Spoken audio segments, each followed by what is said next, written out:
Hello friends, आपका स्वागत है माइलस्टोन के यूट्यूब चैनल पर। इस वीडियो में हम राजस्थान के सामान्य ज्ञान के विगत परीक्षाओं में पूछे गए प्रश्नों पर चर्चा करेंगे। इस वीडियो में राजस्थान के प्राचीन इतिहास से संबंधित महत्वपूर्ण प्रश्नों को शामिल किया गया है, क्योंकि पिछली परीक्षाओं के प्रश्न पत्रों का एनालिसिस करने के बाद देखा गया है कि राजस्थान के प्राचीन इतिहास, जिसमें इतिहास के स्रोत जैसे कि शिलालेख व सिक्के तथा महत्वपूर्ण सभ्यताएं, महत्वपूर्ण व्यक्तित्व आदि से लगातार प्रश्न पूछे जा रहे हैं। इसलिए वीडियो को ध्यानपूर्वक देखें और अंत तक जरूर देखें, और आप साथ ही साथ स्वयं भी इन प्रश्नों का उत्तर देने का प्रयास करें और कमेंट बॉक्स में जरूर बताएं कि आपके कितने प्रश्न सही हुए। इन प्रश्नों की पीडीएफ आप हमारे टेलीग्राम चैनल से डाउनलोड कर सकते हैं। टेलीग्राम चैनल का लिंक इस वीडियो के डिस्क्रिप्शन में दिया गया है। आइए स्टार्ट करते हैं। शिलालेख से संबंधित महत्वपूर्ण प्रश्नों पर चर्चा करने से पहले हम देख लेते हैं कि शिलालेख होते क्या हैं और शिलालेख की जो भाषा है, लिपि है, वो क्या होती है। शिलालेख किसे कहते हैं? शिला यानी पत्थर, पत्थर पर इतिहास की जानकारी अंकित होना क्या कहलाता है? शिलालेख कहलाता होता है, शिलालेख कहलाता है। आई होप आपने शिलालेख देखा भी होगा। जब आप मंदिर या भवन में जाते हो तो आपने देखा होगा कि ब्लैक कलर की पत्थर पर, ब्लैक कलर के संगमरमर पर व्हाइट कलर में या गोल्डन कलर में जो लिखा हुआ होता है कि ये जो भवन है या ये जो मंदिर है, यह इन फला फला व्यक्ति के कर कमलों द्वारा इसका उद्घाटन किया गया है। तो यही क्या होता है? शिलालेख होता है। और प्रशस्ति क्या होती है? शिलालेखों का वह समूह जो किसी राजा की प्रशंसा में लिखा गया हो, वो क्या कहलाती है? प्रशस्ति कहलाती है। और जो शिलालेखों का अध्ययन है वो क्या कहलाता है? एपिग्राफी। शिलालेखों का जो अध्ययन होता है, शिलालेखों को भी पढ़ा जाता है। जो प्राचीन इतिहास के पुराने शिलालेख है उनकी भाषा शैली अलग थी, तो उनको पढ़ने का जो कार्य होता है वो क्या कहलाता है? एपिग्राफी कहलाता है। प्रारंभिक शिलालेखों की भाषा संस्कृत या राजस्थानी होती थी, और जो मध्यकालीन शिलालेखों की भाषा थी वो उर्दू या फारसी होती थी, क्योंकि मध्यकाल में जो आपको पता है मुगलों का शासन था, तो उनकी जो मध्यकालीन शिलालेख थे उनकी भाषा क्या होती थी? उर्दू या फारसी। और जो शिलालेखों की शैली होती थी वो, यानी कि वो किस स्टाइल में लिखे जाते थे, तो वो गद्य एवं पद्य शैली दोनों में होती थी। शिलालेखों का जो प्रारंभ है लिखने का वो निश्चित तो नहीं है, लेकिन माना जाता है कि सम्राट अशोक के काल से माना जाता है। और जो इन शिलालेखों का जो अध्ययन है, इनका संरक्षण है, वो कौन करता है? भारतीय पुरातत्व सर्वेक्षण विभाग। तो भारतीय पुरातत्व सर्वेक्षण विभाग की स्थापना कब की गई थी? 1861 ईस्वी में। और जो संस्थापक है भारतीय पुरातत्व सर्वेक्षण विभाग की, वो कौन थे? Alexander Cunningham. और जो इसका मुख्यालय वो कहाँ है? दिल्ली में। आपको बताना है कमेंट बॉक्स में कि राजस्थान में पुरातत्व सर्वेक्षण विभाग की स्थापना कब की गई और किसके द्वारा की गई। आइए स्टार्ट करते हैं महत्वपूर्ण प्रश्नों के ऊपर चर्चा करने की।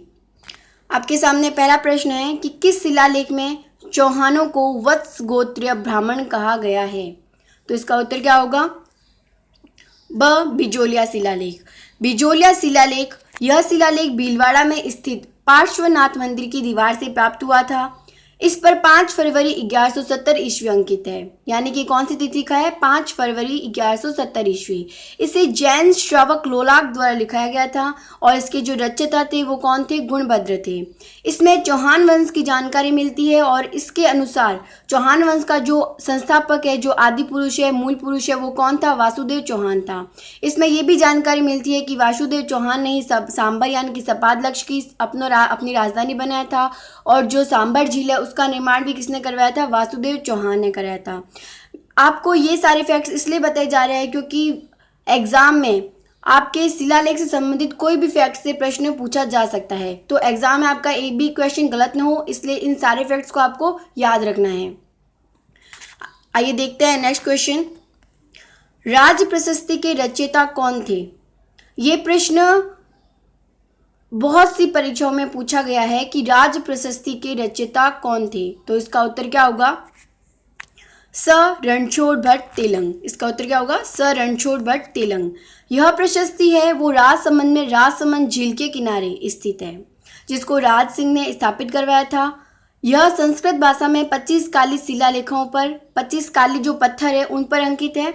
इसी कारण यह विश्व की सबसे बड़ी प्रशस्ति है। इस शिलालेख में बप्पा रावल से जगत से आदित्य तक के राजवंश की जानकारी प्राप्त होती है, तथा इसमें मेवाड़ मुगल संधि 1615 ईस्वी की तथा चारुमती के विवाह की जानकारी भी मिलती है।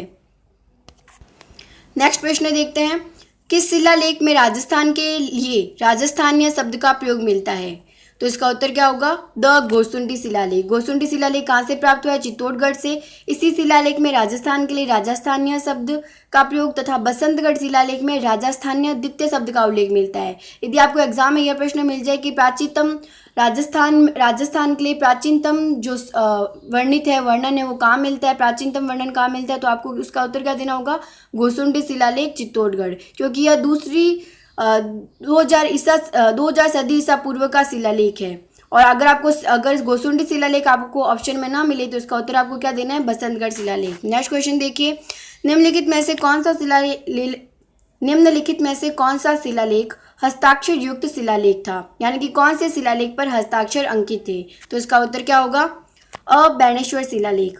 इस शिलालेख पर हिल टॉक्सिस व MM मैकेंजी के हस्ताक्षर अंकित है। यह आसकरण राठौड़ के काल का शिलालेख है और यह कहाँ से प्राप्त हुआ है? डूंगरपुर से प्राप्त हुआ है और इस पर 1866 ईस्वी अंकित है। जो तिथि है वो क्या है? 1866 ईस्वी। नेक्स्ट क्वेश्चन देखिए, कौन सा शिलालेख पश्चिमी राजस्थान से संबंध रखता है? तो आपको बता दूं कि जो कर्णसवा शिलालेख है वो कहाँ से प्राप्त हुआ है? कोटा से, तो यह दक्षिणी राजस्थान का हो गया। समधिशेश्वर शिलालेख है वो कहाँ से प्राप्त हुआ है? चित्तौड़गढ़ से, तो भी ये भी दक्षिणी राजस्थान का हो गया। जनसागर प्रशस्ति ये उदयपुर का है और हुडेरा जोगियन शिलालेख है वो कहाँ से प्राप्त हुआ है? चूरू से, तो इसका उत्तर क्या होगा? द हुडेरा जोगियन शिलालेख। यह शिलालेख चूरू जिले से प्राप्त हुआ है और इसकी भाषा क्या है? संस्कृत है। इनमें ये जो शिलालेख है वो इम्पोर्टेंट क्यों है? क्योंकि इसमें नदियों की वैज्ञानिक जानकारी प्राप्त होती है। नेक्स्ट क्वेश्चन देखिए, किस शिलालेख में मौर्य राजा धवल की जानकारी मिलती है? तो इसका उत्तर क्या होगा? कर्णसवा शिलालेख, जो कि कहाँ से प्राप्त हुआ है? कोटा से प्राप्त हुआ है। इसमें मौर्य राजा धवल की जानकारी मिलती है। संभवतः मौर्य वंश का यह राजस्थान में अंतिम शासक था। नेक्स्ट क्वेश्चन देखिए, किस शिलालेख में राणा हमीर को विषम घाटी पंचानन कहा गया है? तो इसका उत्तर क्या होगा? द कुंभलगढ़ शिलालेख। इस शिलालेख में ही राणा हमीर को विषम घाटी पंचानन कहा गया है तथा इसी शिलालेख में बप्पा रावल को विप्रवंश्य बताया गया है। इस शिलालेख के अनुसार हारित ऋषि के आशीर्वाद से बप्पा रावल मेवाड़ के शासक बने थे। नेक्स्ट क्वेश्चन है आपके सामने, मेवाड़ के प्रारंभिक गुहिल शासक गुहादित्य की जानकारी कौन से शिलालेख से प्राप्त होती है? तो इसका उत्तर क्या होगा? बसंतगढ़ शिलालेख। यह शिलालेख सिरोही में स्थित क्षेमकारी माता के मंदिर से प्राप्त हुआ। यह 625 ईस्वी या विक्रम संवत 682 का है और इसमें राजस्थान के लिए राजस्थान द्वितीय शब्द का उल्लेख मिलता है और साथ ही इसमें यह भी बताया इसमें मेवाड़ के प्रारंभिक गुहिल शासक गुहादित्य की जानकारी भी मिलती है। नेक्स्ट क्वेश्चन देखिए, प्राचीन राजस्थान में भागवत संप्रदाय या वैष्णव संप्रदाय की पुष्टि करने वाला शिलालेख कौन सा है? तो इसका उत्तर क्या होगा? द गोसुंडी शिलालेख। यह शिलालेख द्वितीय सदी ईसा पूर्व का है। यह वर्तमान में उदयपुर संग्रहालय में रखवाया गया है और इसके खोजकर्ता कौन थे? कवि राजा श्यामल दास तथा अध्ययनकर्ता कौन थे? DR भंडारकर। इसी शिलालेख में भागवत संप्रदाय या वैष्णव संप्रदाय से संबंधित प्राचीनतम उल्लेख मिलता है। इस प्रश्न को याद रखिएगा क्योंकि कई बार प्रश्न पूछा जा चुका है। नेक्स्ट क्वेश्चन है, निम्न में से किस शिलालेख में अमृत मंथन कथा का उल्लेख मिलता है? तो इसका उत्तर क्या होगा? मानमोरी शिलालेख। मानमोरी शिलालेख कहाँ से प्राप्त हुआ है? चित्तौड़गढ़ से और ये तिथि कौन से? 713 ईस्वी। खोजकर्ता कर्नल जेम्स टॉड। इस शिलालेख को 1822 ईस्वी में कर्नल जेम्स टॉड के द्वारा समुद्र में फेंक दिया गया था। ये फैक्ट आपको याद रखना है। इस शिलालेख में अमृत मंथन की कथा का भी क्या मिलता है? उल्लेख मिलता है। नेक्स्ट क्वेश्चन देखिए, बप्पा रावल और कार्ल बोस दोनों को अलग अलग व्यक्ति किस प्रशस्ति में बताया गया है? तो इसका उत्तर क्या होगा? इसका उत्तर होगा द रणकपुर प्रशस्ति। स्थान रणकपुर जैन मंदिर पाली जो कि मथाई नदी के किनारे स्थित है और रचनाकार कौन थे इस प्रशस्ति के? देपाक। और इस पे कौन सी तिथि अंकित है? 1439 ईस्वी। इसमें बप्पा रावल व कार्ल भोज का अलग अलग वर्णन मिलता है, यानी कि इसमें बप्पा रावल व कार्ल भोज को अलग अलग व्यक्ति बताया गया है। नेक्स्ट क्वेश्चन देखिए, किस शिलालेख में मग जाति के ब्राह्मणों का उल्लेख मिलता है? तो इसका उत्तर क्या होगा? घटियाला शिलालेख। घटियाला शिलालेख कहाँ से प्राप्त हुआ है? जोधपुर से। यह गुर्जर प्रतिहार शासक कुकुक के काल का शिलालेख है। इसमें मग जाति के ब्राह्मणों का उल्लेख मिलता है और इसके लेखक भी कौन है? मग है। बरली शिलालेख है वो कहाँ से प्राप्त हुआ है? बरली गांव अजमेर से। बिजोलिया शिलालेख भीलवाड़ा से। घटियाला शिलालेख आपने देख ही लिया जोधपुर से, ऑप्शन में आप देखिए। और गोसुंडी शिलालेख है वो कहाँ से प्राप्त हुआ है? चित्तौड़गढ़ से। अब ये प्रश्न इस वीडियो का अंतिम प्रश्न है। इस प्रश्न का उत्तर आपको कमेंट बॉक्स में देना है और इस उत्तर के बारे में, इस प्रश्न के उत्तर के बारे में आपको जितना भी पता है उसको कमेंट बॉक्स में लिखना है, क्योंकि आप चीज़ों को जितनी बार लिखोगे वो आपको लंबे समय तक याद रहेगी। प्रश्न क्या है, किस शिलालेख में कच्छावा वंश के शासकों के लिए रघुकुल तिलक शब्द का प्रयोग किया गया है? तो इसका उत्तर आपको कमेंट बॉक्स में देना है। अगर आपने अभी तक वीडियो को लाइक एंड शेयर नहीं किया है और अगर आपको वीडियो बहुत अच्छी लगी हो तो वीडियो को लाइक एंड शेयर जरूर कीजिएगा, और अभी तक आपने अगर चैनल को सब्सक्राइब नहीं किया है तो जल्दी से चैनल को सब्सक्राइब कर लीजिए और साथ ही नीचे बने बेल आइकन पर क्लिक कर लीजिए जिससे आपको तुरंत नोटिफिकेशन मिल जाए। Thanks for watching. खुश रहिए, मस्त रहिए और पढ़ते रहिए।